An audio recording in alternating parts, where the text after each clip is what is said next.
Hello, everyone, and welcome to the Talent Gap Fireside Chat, where we talk about causes of and solutions to the talent gap. I'm your host, Pete Strauss, and joining me today is Mark Burnette, is the Chief Growth Officer at LBMC. Welcome, Mark. Hey, thanks, Pete. Well, thanks for being here. Could you give our audience a little background on yourself and your career? I'd be happy to. Sure. So I'm currently the Chief Growth Officer at LBMC, which is a top 40 CPA and accounting firm based in the Nashville area. But a little bit about my background. I started my career at Ernst & Young, worked some time at Deloitte as well. So, Senator, we're going to talk a little bit about of culture today, Pete. And those are two organizations, the big four firms. They were big six at the time, very good at that type of thing. So I was lucky to really experience what goes into developing professionals and mapping out career paths and things like that. Later, I went to work in the industry, and for roughly 9 years, I was a chief information security officer for two different publicly traded companies, two totally different industries. Again, different perspectives on how the organization should be run. That certainly helped to shape me in terms of how I think about hiring teams, leading teams, things like that. Then for a period of time, I was the president of a small boutique firm that was focused on cybersecurity consulting. And then 17 years ago, came to LBMC to build a cybersecurity practice. And most of my time at LBMC has been focused on building and growing our firm's cybersecurity practice. That's how you and I came to know each other, by the way, as you know. And then several years ago, the firm leadership asked me if I would step up and oversee all of the firm's consulting businesses, which include cyber and a number of other non-cyber consulting type businesses that the firm has. And I did that for a number of years until the last couple of years, sliding into the Chief Growth Officer role, which is where I am working with all of our fellow partners to help drive growth initiatives throughout the firm and make sure that we are maximizing our opportunities in the markets where we operate and with the clients that we serve. Absolutely. And that's a great and, like you said, varied background.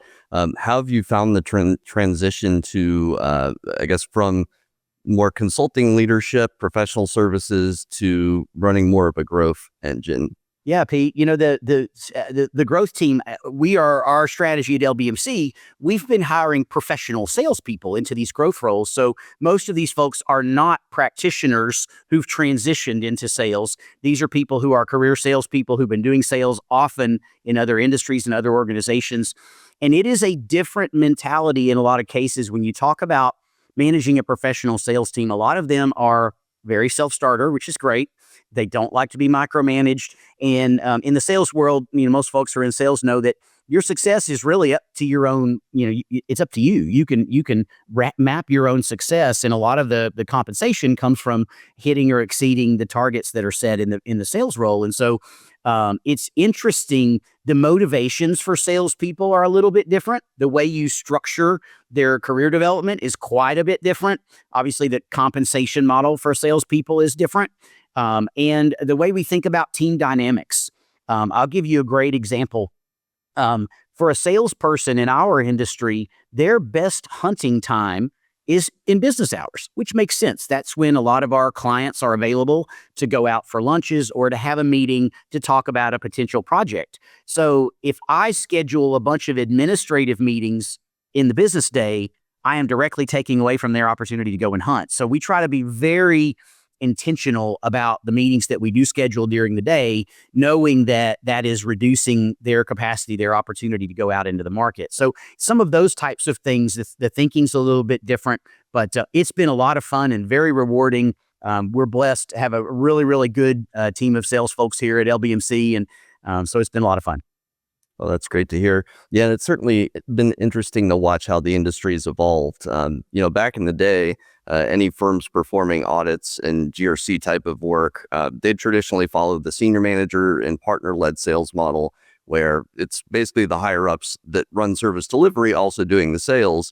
But I think over the last 10 years or so, we've started to see the advent of dedicated sales teams at professional services organizations, like a firm I used to work for. We'd started our sales team, I think, back in like 2015 or so. But that firm also didn't follow partner equity model either. So industry certainly evolving. I think automation has had a big impact as well. What do you typically look for when you're building teams? Are there certain intangibles that you look for, and maybe it's different for professional services auditors versus salespeople. It is a little different, but I'll talk about one thing that I believe is consistent when I'm looking for someone, and that is strong communication skills. That's probably the most significant thing.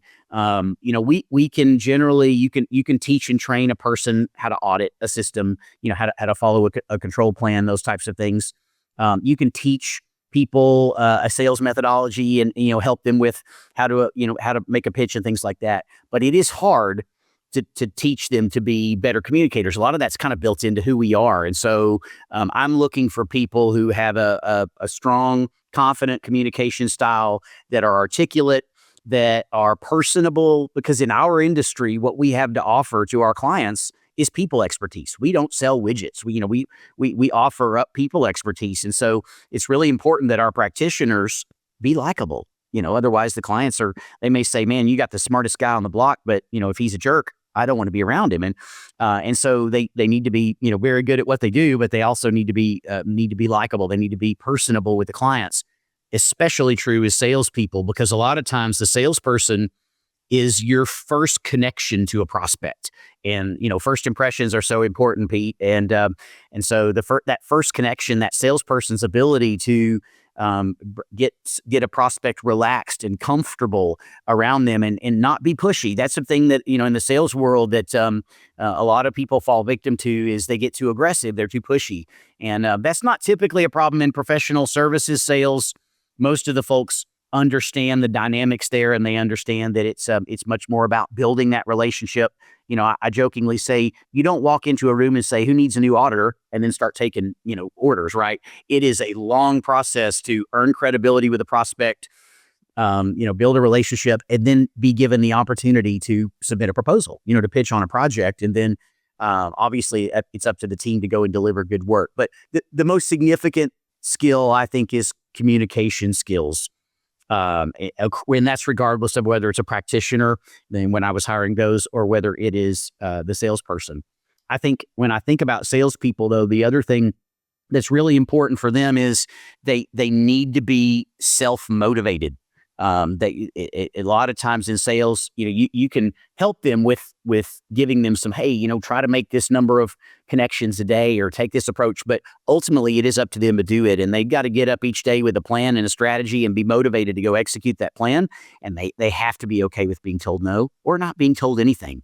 I can't tell you how often it happens that you're talking to a prospect and they're, perfectly cordial conversations, and they say, great, send over that proposal. And you send over the proposal and you never hear from them again, despite all the attempts to follow up and things like that. And, I told myself years ago when I was at Ernst and Deloitte, I would see that happen. And I said, if I'm ever on the other side of the desk, I will not completely go dark on somebody. I won't ghost someone. And so in those 9 years that I was in that CISO seat, there were a lot of vendors that called on me, and I never completely ignored them. Now, there might be times when I would get unsolicited messages, and I had a kind of a canned response that I would say, hey, not interested. I'll keep your information in the Rolodex. If we need something, I'll reach out. And that was that. It was just kind of a quick canned response. But I think it's really important to think about, relationships in this industry are so important. And so it just surprises me how often people go dark. And I think it's because they don't like telling people no. And so back to the whole salesperson thing, you have to be okay with being told no or not being told anything. And that you can't be daunted by that. You have to be able to forge ahead. And so you're looking for that personality characteristic, that doggedness, that they're willing to say. We say a lot of times in sales that you got to get some no's before you get a yes in a lot of cases. And so being willing to take those no's just means you're that much closer to a yes. Yeah. Well, and being resilient when you're getting a lot of no's in a row, Mm-hmm. knowing that eventually on a long enough timeline and with enough effort, you're going to get what you want. But yeah, I've certainly found in reaching out to security leaders, it's a tough sell because security is very much a relationship driven field, specifically InfoSec, where CISOs are probably the most skeptical people on earth. They sure are. That's well said, Pete. You're right. So you have to develop trust with them, I think, through a number of methods, and having that good personality up front is obviously important, having that good first impression. But I've found that basically you can't rush the sales process in security, because it takes time to build trust and a relationship with somebody. There's really no shortcut to that. Like, you have to have enough interactions with somebody to where that builds up over time.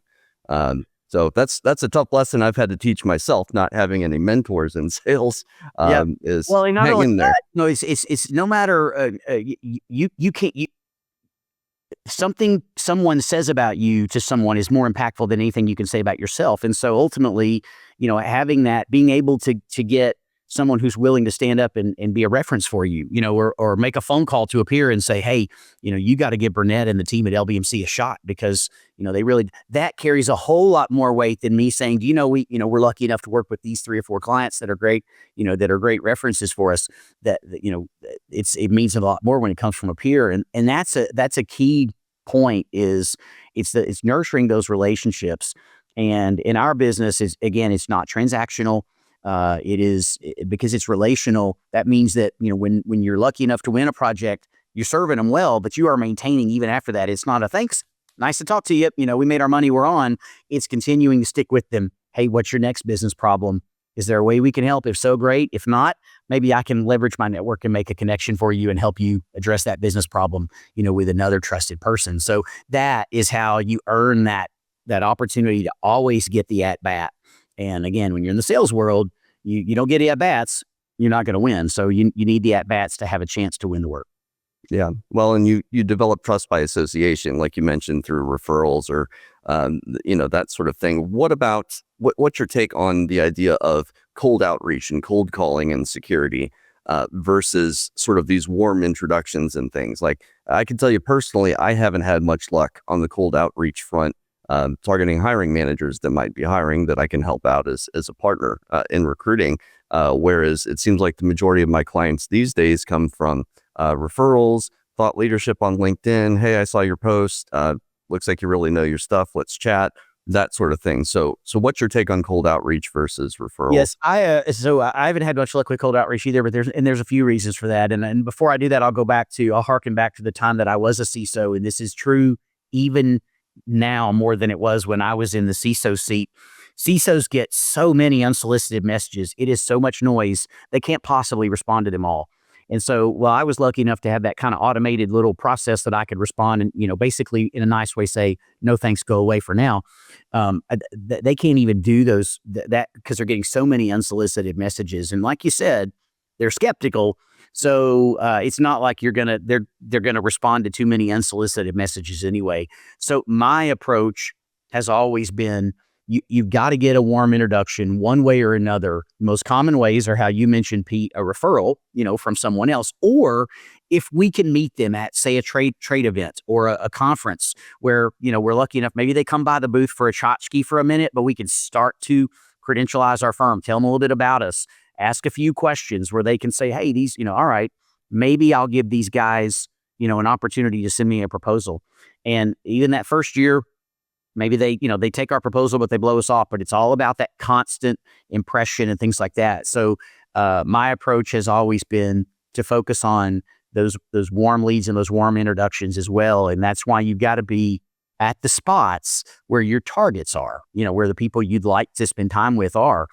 I would jokingly say all of my salespeople, they got to know all the bars where the CISOs drink. And, they would be there. And they learned all the acronyms that, the CISOs were dealing with, so that they did have a little bit of credibility, and the CISOs were willing to give them an opportunity. So we did try, we did try some cold outreach, Pete, a few times. It was a couple of different strategies we tried. And what we found almost consistently was, when you're doing the cold outreach, generally, the folks that you're getting in touch with are focused on finding the least cost provider. So unless you are a commodity business, it's still not going to be good work for you. And we're not, right? We are, our kind of model and mantra, the way I built the practice, is we are the best value for the dollar. We're not going to be the cheapest. We're typically not the most expensive, but we're the best value for the dollar. We always have been, and we always will be. And so, because of that, if we're doing cold outreach and they're saying, hey, we're looking for somebody to do a pen test for us,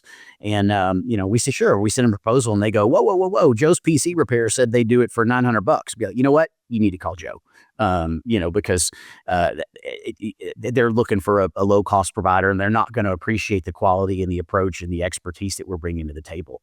So consequently, long way to say, I've not been a huge fan of cold outreach either. And in the relationship business, it just doesn't work very well. Yeah. Well, you touched on something I wanted to ask you about as well there. The industry seems to be obsessed with racing to the bottom on pricing right now, and has been, I think, for a while. For about 10 years or so, there was a couple of firms that kind of kicked off that movement in the security assessment space. And I think it's basically bottomed out at this point, if you had to ask me. I think we've finally hit bottom on pricing for SOC 2 being, latest I heard was like $1,700. Crazy to me, but what are your thoughts on that? How do you differentiate when what you're offering as a deliverable, maybe in the client's mind, is a SOC 2 is a SOC 2? You're getting the report at the end of the day. How do you sell a premium service when the industry is kind of moving in the other direction? Yeah, it is tricky, Pete. And I think, again, part of it comes down to what I have found, it's the motivation of the customer.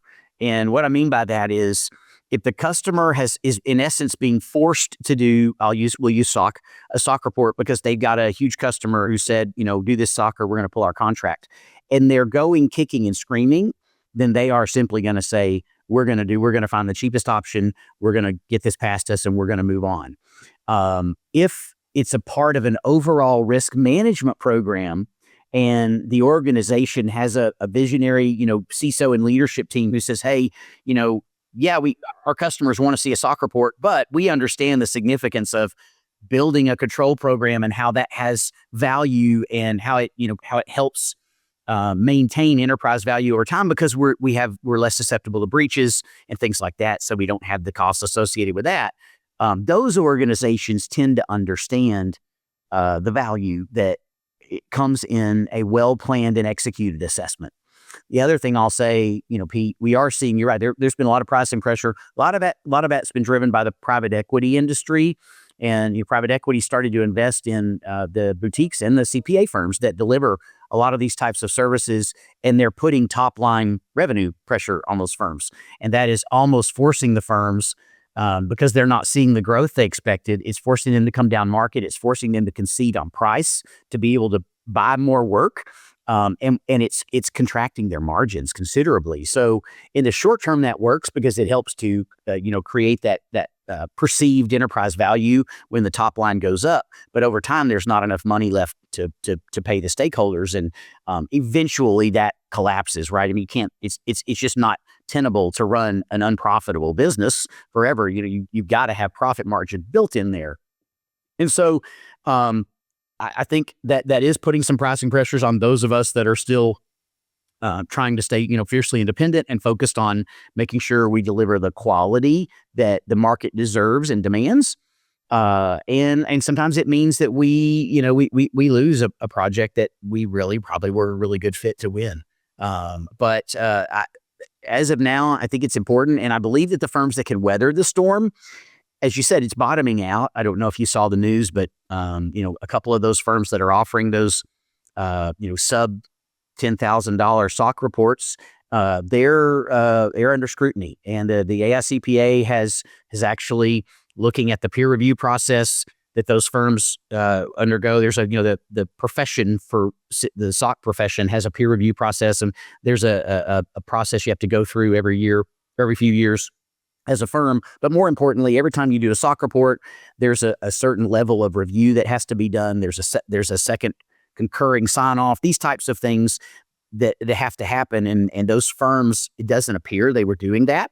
And so not only then it's going to call those actual SOC reports will be in question. The credibility of the conclusions will be in question, which means at some point, the companies that bought those may have to look at finding a credible firm to do that work and paying more of the standard market rate there. So some of that is resetting because of the collapse of these fly-by-night entities that are trying to commoditize it so much just to focus on volume. The other thing I talk to clients about, well, a lot of times we'll meet someone and we might, propose on the work, and they'll call us and say, hey, y'all made a great impression, but we found a firm that's a good bit cheaper. And then the next year they call and say, hey, we realize now we got what we paid for. Can we revisit that this year and look at it? And so they recognize that, hey, these firms that if they're that inexpensive, they are compromising on something. They're either cutting corners, they're compromising on the quality of the people that are doing the work, or they're compromising on the robustness of the work that's done.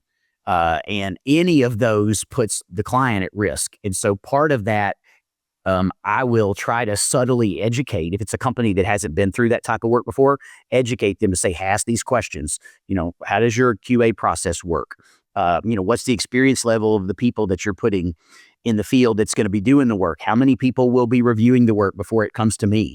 What is the process for if I have questions about, disputing some of the findings? How do I handle that, right? What about rework or those types of things? Asking those questions a lot of times will help the prospect surface that it's going to be, it's a cookie cutter approach. It's a cut and paste report, and they're literally just dropping the names in there and sending it over and washing their hands and moving on. Yeah, it's interesting that I think Troy Fine may have mentioned that you can check on somebody's peer review status, but they can also elect to hide their peer review status on the website.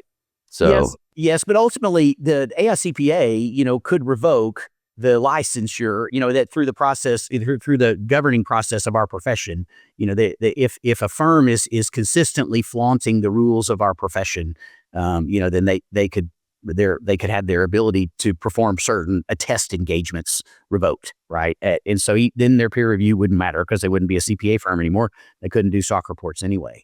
And so you're right. While I guess, you can look it up, or, firms can hide it. I think I would generally say, if I had our firm obviously goes through a peer review, and if you're hiding your peer review, it would lead you to believe that there's something you have to hide, because you should be proud that, if you got a good peer review, you should have no reason to hide it, right? That's the whole point, is that you want, as a part of the professional standards in our profession and the ethics piece, you want people to be able to confidently select your firm that it's going to do good quality work. And that's what the peer review demonstrates. Yeah, totally agree. Well, it's interesting you mentioned motivations when it comes to clients. That kind of mirrors my experience on the candidate side as well. I spend more of my time talking to candidates about their motivators for making a move than basically anything else. I talk about that often because I think if you match a candidate's motivators, if you match a client's motivators well enough, they're more likely to stick around with you a long period of time and not just have that transactional relationship, where it's, you pay me, I put in my hours, and then go home. It's more, I'm committed to doing this right. I want to see the company grow and that sort of thing. What do you look for motivators from candidates? Like, what are some good ones, and I guess what are some not so good motivators that you might encounter? Well, I think I really look at it. I'm going to flip it around a little bit, Pete, and I will come back and answer the question if you'd like me to. But I feel like as a hiring manager, as an employer, we owe it to potential candidates to show them why we are a good choice to come and work with. And what I mean by that is we need to show them how we are going to equip them with the tools, direction, and support to be successful in the role that we're bringing them into. And we need to be able to show them, if they have those aspirations, what the career path is, to get where they want to get. If they want to become an owner someday, a shareholder in the firm, be able to walk them through and be candid about, well, here's what the process looks like, and here's, roughly how long it would take, and those types of things, and being transparent about that. So part of it is showing the candidate, we're glad you're here, and we're going to make sure you're set up for success. And obviously, then it's up to the candidate to embrace that and put the effort in, right? So that's part of it. Second piece that I think is really important is culture. And every company on the planet is going to say, we have a great culture, but they're different. And so, in different styles, different culture styles may appeal to different workers. And so I think that's one of the things that I always tell candidates when I'm interviewing them, that it's a mutual due diligence process. Obviously, we're going through the process to evaluate the candidate and say, hey, would he or she be a good fit for the role that we're in. We feel like they're the right fit for the role, but we want them to say, hey, is LBMC going to be the right next step for me in my career? Do I feel good that if I get in there, I'm going to enjoy the job? I'm going to find it rewarding and fulfilling, and that I see the career progression that I'm looking for, and that I'm going to like the people that I'm working with. All of those things matter, right? Those things are why people stay. Is that sure, compensation's important. And certainly, I think firms like ours, certainly we take the steps to make sure that we're paying consistent with national market and those types of things, and all of that on a regular basis. But that isn't the whole piece of it. And I know I've talked to enough people who, in their career, once you get to a certain point in your career, you start to appreciate the intrinsic things, the do I enjoy the job? Do I have the work-life balance I'm looking for? Do I have the flexible work arrangement? Whatever that is, right? Is it, I want to be in an office 5 days, or I want to be able to work from home 3 days, or I want to work remotely full time. All those things matter. And all of those pieces become part of the total package, which I think is what someone says, hey, I find this job, I want to be here a long time. And so I feel like, as the hiring manager, that's what we owe it to our candidates. Is we have a strategy, we have an approach. We need to make sure we tout that, we make that clear to them. And then if they say that is exactly what I'm looking for, and we say, cool, well, you're who we're looking for, then it should be a match made in heaven. Yeah, for sure. Well, and one thing I've always found interesting about LBMC is your retention is so amazing in an industry that has a lot of turnover. Might be an understatement. People are turning over every 6 months to a year, jumping firms for more money or better title. What do you attribute your success to on the retention front? What do you think you guys are doing better than the rest of the industry? I think that a few things. First of all, our founders had a vision for LBMC, and one of the pieces in the accounting industry as a whole, Pete, our firm was founded in the 80s. And back then, when you entered the accounting industry, it either chewed you up and spit you out, or you made partner, one of the two. It was the proverbial busy season was a true grind. It was tough and rough. And, most people didn't make it out of it. They ended up, going to industry. But, our founders said, hey, there's got to be a way to allow people to pursue their personal passions while still serving clients well, and having a fulfilling work career. And so they were really focused on that piece, that work-life balance piece. That was one key component of it. And that has persisted. And to their credit, even after I did get to work under the founding managing partners for a number of years, and learned a lot from Mike and David. And then the successor CEO got kind of picked up and said, hey, we love that. That is our culture. We're going to lean into that. And so it has perpetuated even after the founders retired. And I think that's something, Pete, that I'm grateful for, that we have that component of work-life balance. And then you take it a step further. And then in the cyber practice that I built, we had, some key principles that we operate on, that, because it was consistent and they're regularly communicated and all of that, I think everybody knew exactly where they stood. One of my key leadership styles is transparency. As a matter of fact, I think folks would tell me I'm almost too transparent at times.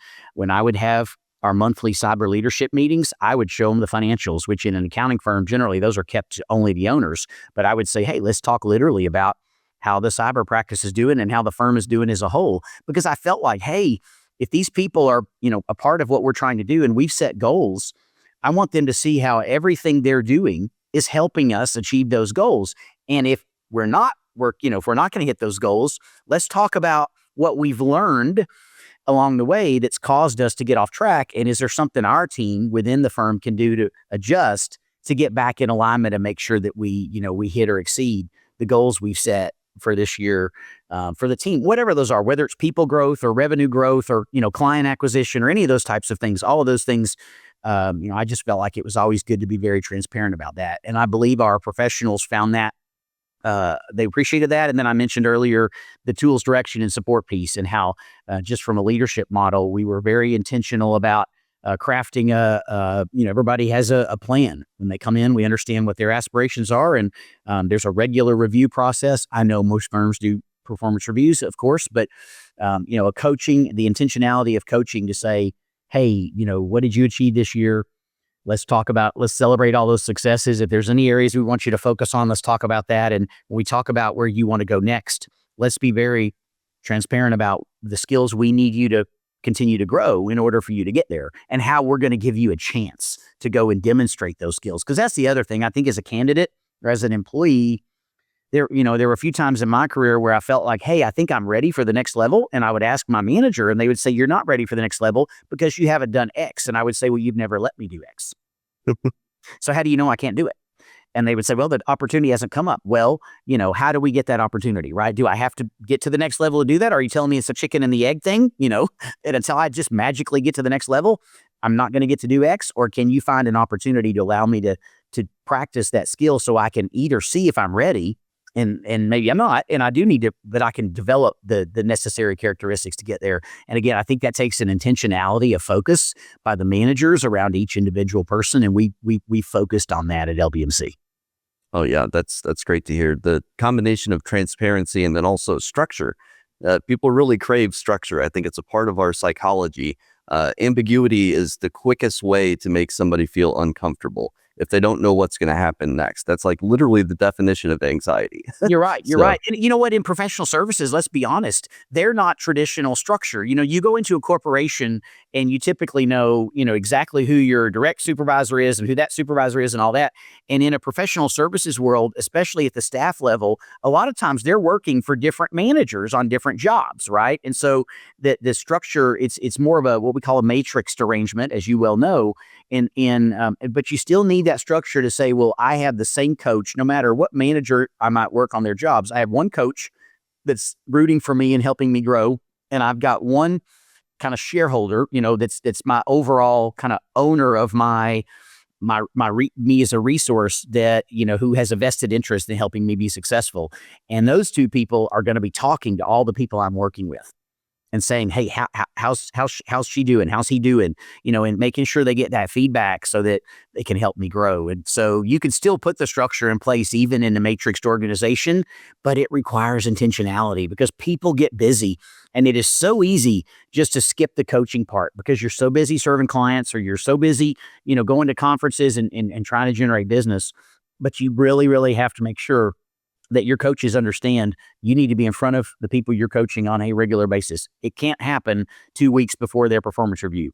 I would say all the time, if I'm sitting in a performance review with someone and, typically we would have the coach, the professional, and then the shareholder who was responsible for the P&L. And if I would sit in there and I'm listening to the coach and the person talk and the person's surprised by some of the coach's feedback, when we're done, I'm going to pull the coach aside and go, why was that a surprise? This thing you're talking about happened 6 months ago. Are you telling me we didn't take the opportunity in the moment to sit down and talk about this thing to give the person a chance to self-correct? Well, that's a miss on us, right? As leaders, we owe it to them. If we're seeing them head down the wrong path or we're seeing them make mistakes, we can't wait till the end of the year and then you throw a grenade in the room. Hey, 6 months ago, you made this mistake and we never gave you a chance to fix it. So I think that's really important too. Is that it's that consistent feedback throughout the year. If you see something good, praise it. If you see something that needs to be improved, give them give them the feedback so they have a chance to do something about it. well, absolutely. And you mentioned consistency too. That's one thing that I've heard some audit firms struggle with because you have that matrixed organization. Each manager may have different requirements or style for writing reports, even where it's not consistent across managers. So then the staff and seniors sometimes feel like, well, there's no consistent methodology here for how the work should be done. And then if they get yelled at by one manager because they're doing it the way another manager wants them to do it, then they're kind of caught between a rock and a hard place. So I'm guessing that's something that you guys have developed over time, a consistent firm-wide methodology where there's less ambiguity for the assessors or the auditors actually doing the work. That is exactly right. As a matter of fact, I saw that problem as well, Pete, from my time in professional services. And early on in the establishment of the cyber practice, I took one of our most senior and successful leaders and created, we called it Director of Quality Assurance, but it was more than that. So not only was it QA on the work we were doing, but her job was to make sure we had defined standards for every level within the firm. And that included, its staff. This is what we expect to see this is what, if you want to get an excellent rating, this is it. And you want to get okay, good, whatever. And so it makes it easier when you're coaching to literally pull out those kind of job aids and say, okay, Pete, here you are, you're at this level in the organization, and this job that you just worked on, here's where I feel like it fits in, the good, better, best matrix here. And let's talk about why. And let me give you some specific examples. And then it makes it easier for them to envision, okay, I got it. And that also takes that personal preference out of it. The idea of, oh, I don't like Pete's writing style as much as I like Mark's writing style or whatever. That becomes irrelevant. You're talking about skills. Can they demonstrate a skill mastery? Yes or no, right? Demonstrate skill mastery. Do they demonstrate the appropriate level of client communication, that type of thing, time management, those types of skills. So those become more objective rather than subjective. And then when we do our performance reviews, we call them calibration sessions, and all of the managers are together in a room. And when we bring up each individual staff, everybody who's worked with that person gets a chance to make a comment. And ultimately the coach leads the conversation, but everyone, oh yeah, I worked with Mark, and I agree, that's such, or I didn't have that experience when I worked with Mark, this is the experience I had, and so it really allows ultimately us to say, well, cool, is there any personal bias that's coming into any of these discussions? That can all be filtered out because you've got a lot of feedback. But then ultimately, and we've got an HR person present as well that helps to facilitate the conversation. So again, very intentional, takes a good bit of time. But I believe, Pete, that's a key part of our culture. That is why, as you say, we have one of the highest retention rates in the industry. Yeah, that's awesome. Having so much structure in place and eliminating bias and subjectivity wherever possible. That's so important. That's one of the things that bugs me about hiring the most and working with a wide variety of hiring managers is they'll make decisions based purely on emotion and not based on any objective standard often. And so that's how often hiring decisions are made. That's how performance reviews are conducted. But I think there's always going to be some element of subjectivity or, do I like this person? How do you balance that in, I guess, the hiring process and selecting a new employee? I would imagine through all the mapping of skills that you're doing once they're an employee, you kind of push that forward into the interview process. But where does that subjective piece come in when you're actually doing the hiring? Yeah, that's of course, that's typically called the gut feel, right? That subjectivity is the gut feel. And I do put some credence in that. But we don't ever have only a couple of people. Generally, a candidate that's being interviewed for a role is gonna meet at least 4 people, at our firm in that process. And so, and those four, sometimes it's more, but it may be usually at least 4. And so those 4 people can huddle up and, if there was one person that had a certain experience, a certain extreme experience, and the other had another extreme experience, then through the process, you can, cut those out and kind of get to the middle. And then you focus on, can the person do the job? Will they function well in our culture? And things like that. And, but if there's a tiebreaker, I think, if you're looking at, you've got 3 candidates, all of whom seem to have the right credentials and things like that. And one of them has that gut feel, the good gut feel. Well, that to me seems a good, is a good bellwether. I don't know why that is. It's funny how, God made us that way, but that kind of that intrinsic way that, when you meet someone, you generally after a couple of seconds have an idea about them. And more often than not always, but more often than not, that ends up being true. Right. And so it's funny how that works. But a couple of specific examples. There was a fellow who was interviewing to be on our pen testing team, and he had immigrated from another country. English was his second language. He had come here on his own.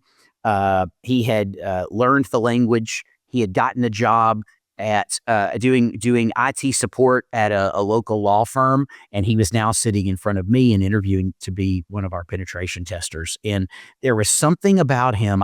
First of all, I always admire people who are bilingual or multilingual, but just something about the work. He didn't know a whole lot about pen testing at all. He hadn't done it, but it was just something about, man, this person, their work ethic,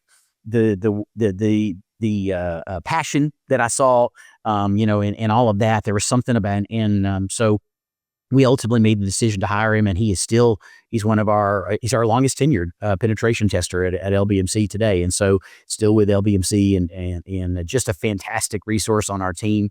Does great work. So, and then another example, a young lady sitting across from me, very impressed, very good communicator. Again, I think I saw the passion and things like that in her desire to be a part of what we were doing. She didn't necessarily have the background that would have been the ideal check the boxes, but there was something there in that gut feel, and we made the decision to bring her on as well. And she also is still at LBMC and thriving. And so it's just, and these were a number of years ago. These are not recent. And so I think, that gut feel can be, you shouldn't only make those decisions on gut feel. Obviously you need to check the boxes for competence and your skill mastery for some things you need them to do. But gut feel is something you can lean on if you're, if you're kind of on the fence. Yeah, I like that method, basically, of using a gut feel as a tiebreaker. It's interesting. When I was trained as a recruiter in the first place for a large staffing firm, one of the things they taught us was to trust your gut, basically.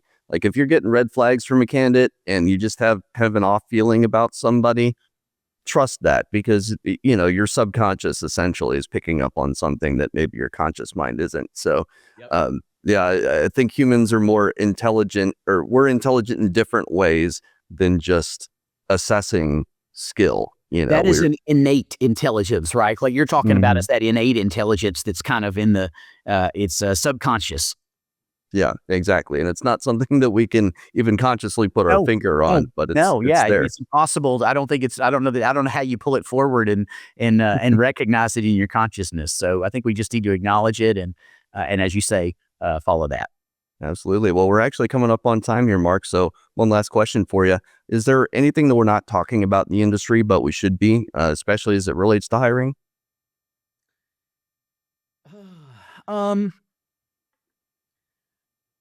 Pete, I can't think of, it's been a good conversation, and I know you've been a champion for hiring in the industry for a while, and I really appreciate that, and certainly have appreciated our partnership and the way that you listen intently to what we're looking for when we're looking for candidates, and help us in making good hiring decisions. But I think we've talked around it a little bit, but I think that employees need to be transparent with their employers if they are unhappy. I would say I would tell our managers, if I come in one morning and one of our employees walks in and hands me a resignation letter, and I had no earthly idea they were unhappy, somehow something went wrong, right? And I'll even tell folks when they hire them, hey, don't let it get to the point where you're ready to walk in and quit. If there is something about your work experience that is frustrating you, raise it up, speak up. And so I think I would tell, your folks that are your candidates that don't let things fester. Give your employer an opportunity. Tell them, hey, this is what I'm finding, that I think is unfair or not fulfilling or whatever. These are the things that I wish were different about my job. And they may not be able to do anything about it. And you can then use that in factoring into, do I want to pursue something else, or am I okay with these, parameters?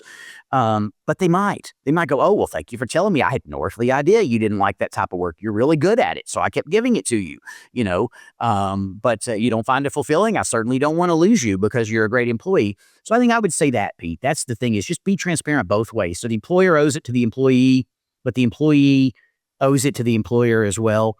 And good employers will take that under advisement. If they can make adjustments, they'll do that. If they can't make adjustments, then they'll at least let the employee know, I'm sorry, this is what the job is, and you don't like those particular parameters. You'll have to look for something else. Yeah, well, it's a great point, and I think it is relatively rare to find a good employer that actually cares. So I think a lot of people are almost disillusioned in a way where they're afraid to bring up any issues to their manager because they think they might get fired, or yelled at or something like that. But yeah, once you found a good employer like that, extremely important to be transparent in both directions. So Yep. great point, Mark. If people want to reach out to you, what's the best way to do so? Sure. Hey, listen, I'd love to help however I can. It's Mark Burnette, Burnette. You can find me on LinkedIn at mburnette. And you can find me at LBMC. It's mark.burnette@lbmc.com. Either way, if I can be of any assistance, let me know. All right. Well, great. Thanks for your time, Mark. Thanks, everybody. Great. Thanks, Pete. Enjoyed our conversation. Hello, everyone, and thanks for tuning in to this episode of the Talent Gap Fireside Chat. Don't forget to follow our page on LinkedIn and like and subscribe on Spotify and YouTube. Hit that notification bell to be notified when we drop a new episode. New episodes air every Friday at 4 p.m. Eastern.